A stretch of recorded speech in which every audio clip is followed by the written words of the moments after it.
Hi everyone, welcome to Educathon. मैं सुब्रता और चलिए स्टार्ट करते हैं आज की क्लास। तो आज की क्लास में हम देखेंगे क्रोमोसोम्स के बारे में। लास्ट क्लास में हम जब न्यूक्लियस पढ़े थे तब हमने देखा था न्यूक्लियस के अंदर क्रोमोसोम रहता है। तो इसके बारे में आज हम डिटेल्स में थोड़ा देखेंगे। अगर आप क्रोमोसोम को देखो, आपके बुक में कुछ इस तरह सा एक स्ट्रक्चर आपको दिखेगा कि ये क्रोमोसोम है। लेकिन जब क्रोमोसोम पढ़ते हैं हम, तो ये तीन टर्म आपको इसके साथ एसोसिएटेड है। एक है क्रोमोसोम, एक है क्रोमाटिन एंड क्रोमाटिड। इन तीनों टर्म के बीच का डिफरेंस जानना हमारे लिए बहुत जरूरी है। ये तीनों बेसिकली सिमिलर चीजें हैं, लेकिन इसमें माइनर डिफरेंसेस है। कहाँ पे कौन सा टर्म यूज होता है ये हम देखेंगे। और उससे पहले जानते हैं क्रोमोसोम क्या है। तो हम पढ़े थे क्रोमोसोम में क्या है, डीएनए। डीएनए क्या है आपका, जेनेटिक मटेरियल, जीन। तो क्रोमोसोम के अंदर आपका डीएनए रहता है। डीएनए जो है आपका जेनेटिक मटेरियल है। डीएनए के साथ और क्या रहता है, प्रोटीन्स। तो क्रोमोसोम में जो डीएनए और प्रोटीन्स रहता है, इस प्रोटीन में दो तरह के प्रोटीन्स आपको मिलेंगे। एक है हिस्टोन प्रोटीन्स, दूसरा है non histones proteins. 11th class की आपका जो जेनेटिक्स का यूनिट है उसको जब हम पढ़ेंगे, या फिर हम क्रोमोसोम का डिटेल जब कंडेंसेशन देखेंगे, तो उसमें आपको ये सारी चीजों में क्लैरिटी आएगा। अभी के लिए आपके लिए ये जानना जरूरी है कि क्रोमोसोम में आपका जेनेटिक मटेरियल रहता है जो कि है डीएनए। डीएनए के साथ प्रोटीन्स रहता है। प्रोटीन्स दो तरह का होता है, एक हिस्टोन प्रोटीन्स और कुछ नॉन हिस्टोन प्रोटीन्स में रहते हैं। और इन दोनों को मिला के आज आपको क्रोमोसोम में ये दोनों चीज है, तो इसको क्या बोलते हैं, न्यूक्लियोप्रोटीन्स। ये आपका न्यूक्लियोप्रोटीन मटेरियल है। तो डीएनए बेसिकली क्या है, ये हालांकि अभी का आपका नहीं है, फिर भी थोड़ा सा देख लो। ये आपका 2 मीटर लॉन्ग का एक थ्रेड लाइक मॉलिक्यूल्स है। ठीक है, 2 मीटर लॉन्ग होता है ये। तो सेल के अंदर ये कॉम्पैक्ट हेडर होता है क्रोमोसोम के थ्रू, क्रोमोसोम के फॉर्म में डीएनए प्रोटीन के साथ। देखिए सेल आपका इतना छोटा है, आपका साइज भी हमने पढ़े थे कि सेल कितने छोटे छोटे साइज होते हैं। और 2 मीटर लॉन्ग का जब डीएनए को सेल के अंदर में रहना है, तो ऑब्वियसली वो थ्रेड लाइक स्ट्रक्चर में पूरा ऐसे होकर नहीं रह सकता। ऐसे 2 मीटर लॉन्ग तो बहुत ज्यादा हो जाएगा ना सेल के साइज में कंपैरिजन में। तो ये क्या करता है, कॉम्पैक्ट स्ट्रक्चर फॉर्म करता है प्रोटीन के साथ मिलकर, और यही आपका क्रोमोसोम है। क्योंकि पूरा थ्रेड आपका नहीं रह सकता एकदम स्ट्रेच फॉर्म में। अगर रखेंगे हम डीएनए को 2 मीटर लॉन्ग से डीएनए को, तो वो जगह नहीं होगा सेल के अंदर में। और हर सेल के अंदर आपका न्यूक्लियस रहता है और न्यूक्लियस में रहता है डीएनए। तो इसीलिए वो कॉम्पैक्ट फॉर्म करता है प्रोटीन्स के साथ मिलके। तो वही आपका क्रोमोसोम स्ट्रक्चर है। ठीक है, तो डीएनए का ये आपका हुआ 2 मीटर। और क्रोमोसोम आपके एक सेल में कितने रहते हैं, 23 पेयर ऑफ क्रोमोसोम रहते हैं, हर सेल में रहता है। यानी कि 46 क्रोमोसोम्स आपके रहते हैं। ठीक है, और ये 2 मीटर लॉन्ग डीएनए इसी के अंदर कॉम्पैक्ट होके रहता है। तब अब हम आते हैं ये तीनों टर्म पे। ये आपका बेसिक्स है। बाकी आपका हायर क्लास में जेनेटिक्स है, बायोमोलिक्यूल्स है, उसमें आप डिटेल देखोगे, लेकिन बेसिक जानना बहुत जरूरी है। तो क्या है, जो आपका ये जो तीनों टर्म एक सिंपल चीज के साथ एसोसिएटेड है। क्या आपने हम पढ़े थे इनिशियल क्लासेस में, हम देखे थे सेल आपका डिवाइड करता है। एक सेल आपका 2 सेल में, छोटा बड़ा नहीं होता, ये सेम साइज के रहते हैं। एक सेल आपका 2 सेल में डिवाइड होता है। ठीक है, तो इसके अंदर में जो कंटेंट है, कंटेंट मतलब क्या है, न्यूक्लियस है, न्यूक्लियस के अंदर क्रोमोसोम है, ये भी डिवाइड होंगे। तो कौन सी सेल में ये डिवाइड ये तीनों टर्म यूज करते हैं। बेसिकली क्या होता है, मतलब सेल तुरंत तो डिवाइड नहीं करता है, एक मैच्योर स्टेज जब उसका अटेन हो जाता है उसके बाद सेल डिवीजन स्टार्ट होता है। तो जब सेल डिवीजन स्टार्ट नहीं होता है, एक तो है आपका डिवीजन फेज है जो डिवाइड कर रहा है, और दूसरा एक नॉन डिवाइडिंग स्टेज है। ये आप एक टर्म पढ़ोगे इंटरफेज स्टेज या फिर इंटरफेज न्यूक्लियस। डिवाइड होता है मतलब सेल डिवाइड होगा दो में, उससे पहले सेल डिवीजन के पहले आपका ये क्रोमोसोम मटेरियल ये आपका डिवाइड होना जरूरी है। मतलब क्रोमोसोम डिवाइड हो रहा है मतलब कौन डिवाइड हो रहा है, डीएनए डिवाइड हो रहा है। मतलब आपका जो एक डीएनए सेल आपका क्या हो रहा है, एक से दो सेल हो रहा है। तो इस तरह से सेल में जो डीएनए है वो एक डीएनए भी रेप्लिकेट करता है, हम बोलते हैं डीएनए रेप्लिकेशन, वो भी डिवाइड होकर दो में कन्वर्ट हो रहा है। तो ये जो डिवीजन होगा इसी के बेसिस में ये तीन है।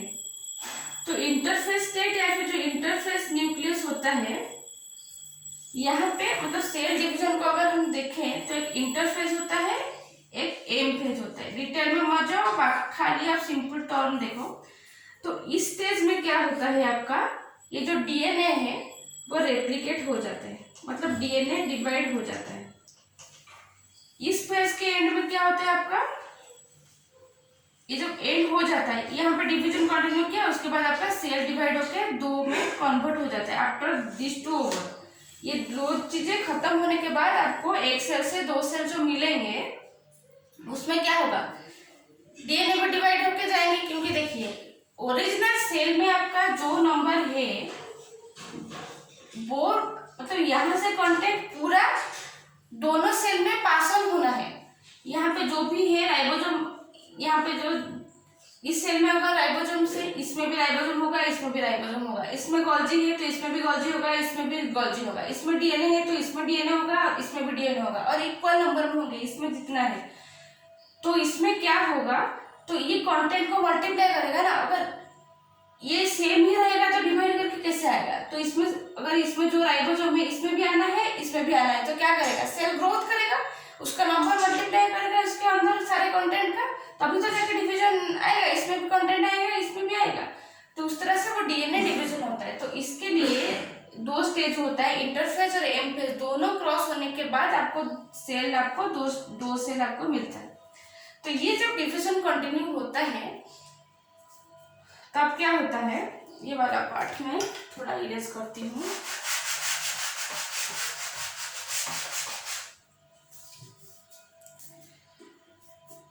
जब सेल डिवाइड नहीं किया होता है, मतलब जब आपका जो डीएनए है वो रेप्लिकेट नहीं हुआ होता है, मतलब या क्रोमोसोम समझ रहे हो तो क्रोमोसोम पढ़ रहे हैं तो क्रोमोसोम को लेके समझो। जब क्रोमोसोम मल्टीप्लाई नहीं हुआ होता है उसी में हम उसको बोलते हैं क्रोमैटिन।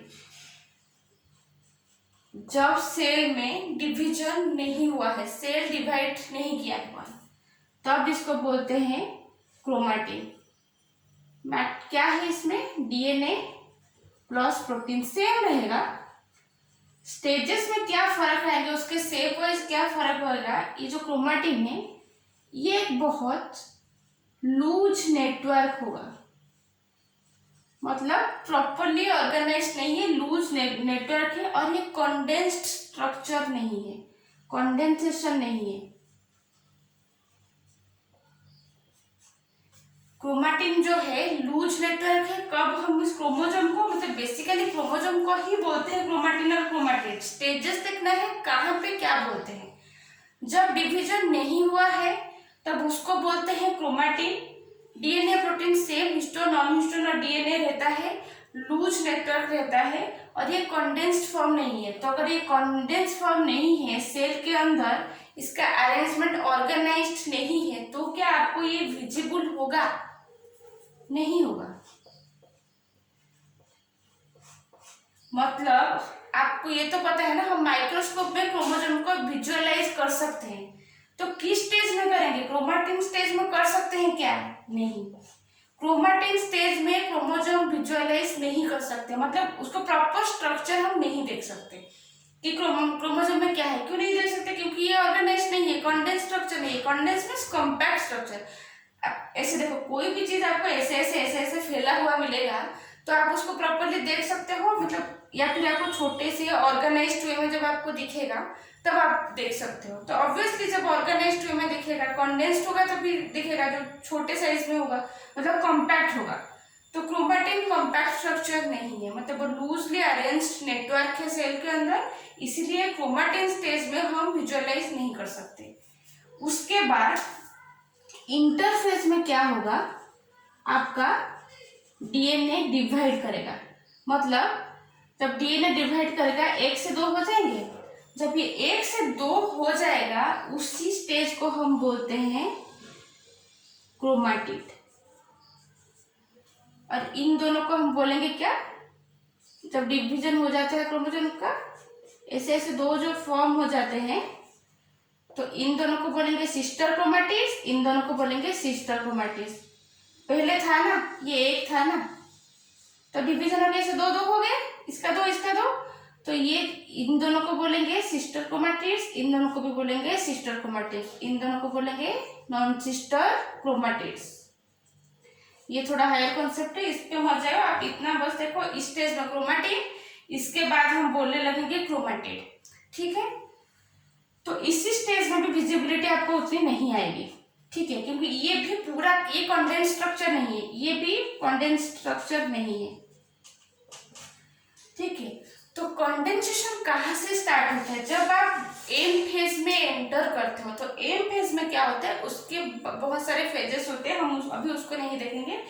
जब आप एक डीएनए जब डिवाइड हो गया, यानी कि क्रोमोसोम जब डिवाइड हो गया, उसके बाद हम जिस स्टेज में एंटर करते हैं, जो सेल एंट्री करता है, उसके बाद से धीरे धीरे कंडेंस होना स्टार्ट करते हैं। कंडेंस होना स्टार्ट होते हैं मतलब ये वाला जो आप स्ट्रक्चर देख रहे हो ना, ये स्ट्रक्चर विजुअलाइज हुआ आफ्टर कंडेंसेशन। कंडेंसेशन के बाद ऐसे आपको दिखेगा, जब ऑर्गेनाइज्ड हो गया ना, अब ये कॉम्पैक्ट नेटवर्क है, ऑर्गेनाइज्ड है, कंडेंस्ड है। कब कंडेंसेशन स्टार्ट हुआ, जब क्रोमोसोम का डिवीजन हो गया, उसके बाद से सेल जब एम फेज में एंट्री कर रहा है, उसके बाद आपका ये कंडेंसेशन धीरे धीरे स्टार्ट होता है। और एक सबसे जो बेस्ट विजुअलाइजेशन होता है आपका, आप जो देख सकते हो, उसको आप बोलते हो मेटाफेज।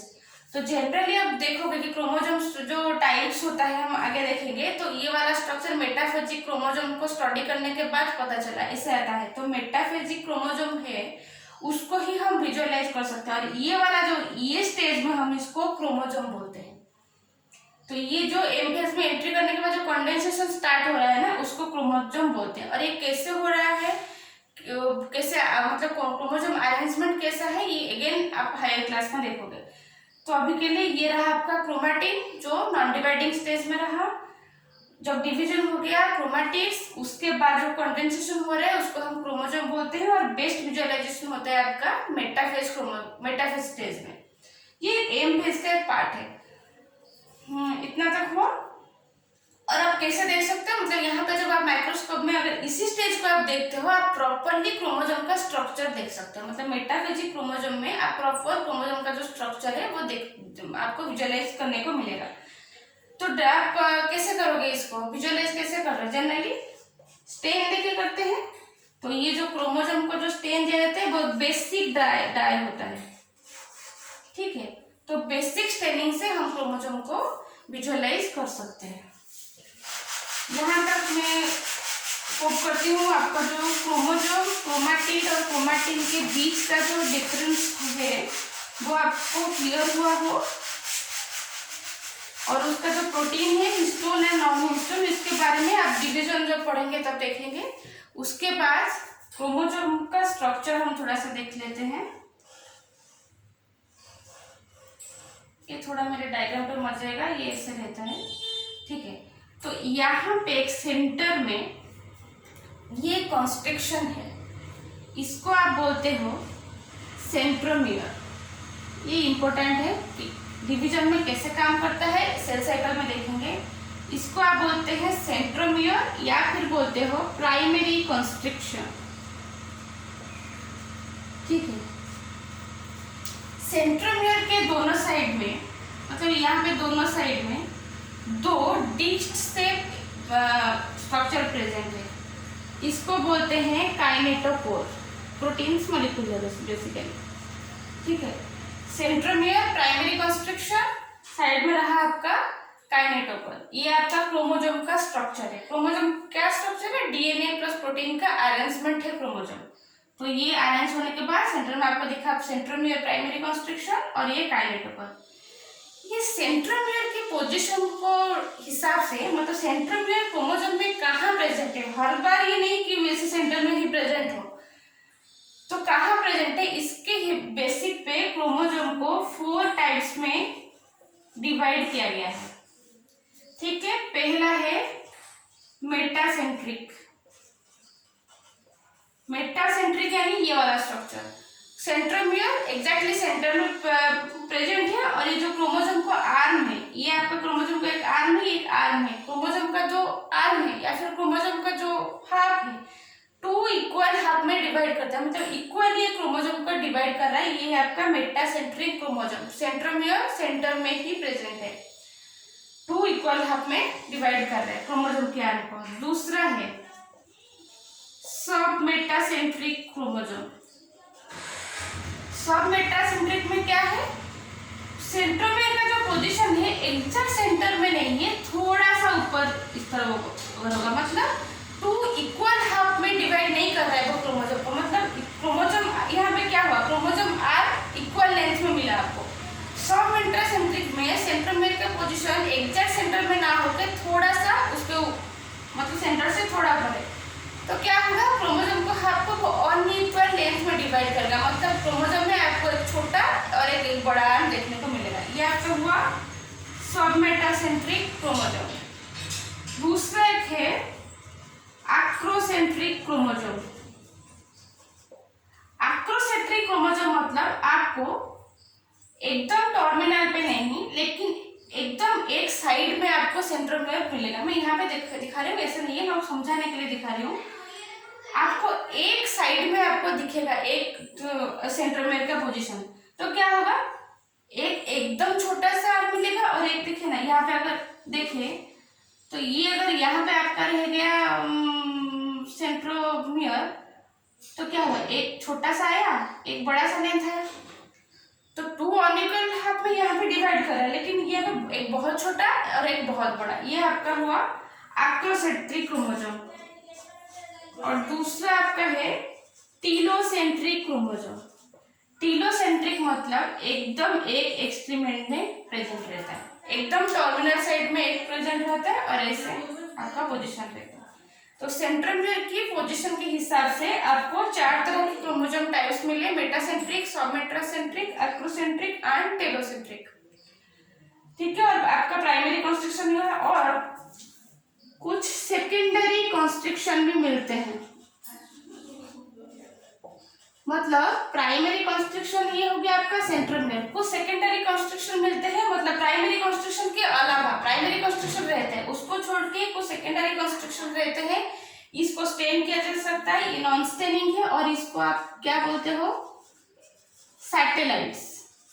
सैटेलाइट क्रोमोसोम, सैट, ये सब के बारे में हम आगे देखेंगे जब हम सेल साइकिल में जाएंगे। क्रोमोसोम का जब डिटेल्स में जाएंगे, बायोमोलिक्यूल्स में शायद नहीं, सेल साइकिल के पोर्शन में जो क्रोमोसोम बायोकेमिस्ट्री का जो पोर्शन है बायोमोलिक्यूल्स में, उसमें हम देखेंगे कि आपका क्रोमोसोम का जो ऑर्गन है जेनेटिक्स में, सॉरी मैं आपको टॉप भूल गई, ये जो जेनेटिक्स आप देखोगे ना क्लास 11 का जो पोर्शन है, ये क्रोमोसोम के बारे में आपका सेल साइकिल में भी आएगा। बायोमोलिक्यूल्स में आपका डीएनए न्यूक्लिकेशन पोर्शन डिटेल में आएगा, लेकिन जो जेनेटिक्स का जो पोर्शन है उसमें आप क्रोमोसोम का जीन अरेंजमेंट जब देखोगे तब आपको ये वाला चीज सैटेलाइट क्रोमोसोम, क्रोमोसोम का डिटेल्स, ये सब आपके आएंगे। तो आज की क्लास में बस इतना ही। अगर आपको हमारे वीडियोस अच्छा लगता है तो ज़्यादा से ज़्यादा इसको लाइक एंड शेयर कीजिए और हमारे चैनल को सब्सक्राइब कीजिए, ताकि जब नेक्स्ट वीडियो अपलोड हो तो आपको नोटिफिकेशन मिल जाए। Thank you so much.